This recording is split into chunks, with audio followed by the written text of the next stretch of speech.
এটা সমান সমান ফাই দেখাতে বলেছে, নাল সেট। তাহলে লেফট হ্যান্ড সাইড এটাকে লিখবো। দেখো এই বিয়োগটাকে কি লেখা যেতে পারে? বিয়োগ মানে এটা হয়, আমরা দেখেছিলাম বিয়োগ মানে কি এটা হয়।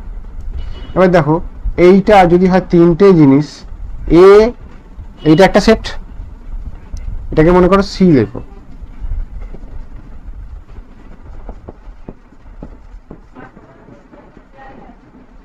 সি একটা সেট আমরা লেট ধরলাম, তাহলে এইটা মানে তো এটাই, এটাকে ঘুরিয়ে লেখা যেতে পারে এ ইন্টারসেকশন সি, আর সি ইন্টারসেকশন একই জিনিস। এবার সিটাকে বসিয়ে দাও,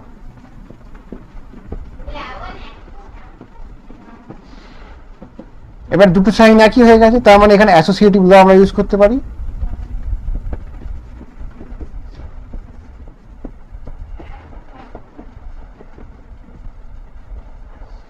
অ্যাসোসিয়েটিভ ল ইউজ করেছি, ঠিক আছে, এটাকে আগে করো না এটাকে আগে করো, কোনো যায় আসে না, তাহলে অ্যাসোসিয়েটিভ ল হয়ে গেল।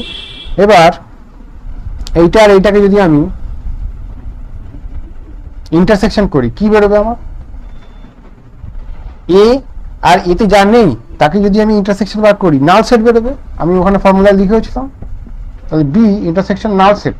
তাহলে নাল সেট এর সাথে কোনো সেটের কিছু কমন থাকতে পারে? পারে না। তাহলে phi equals to right hand side. বোঝা গেছে?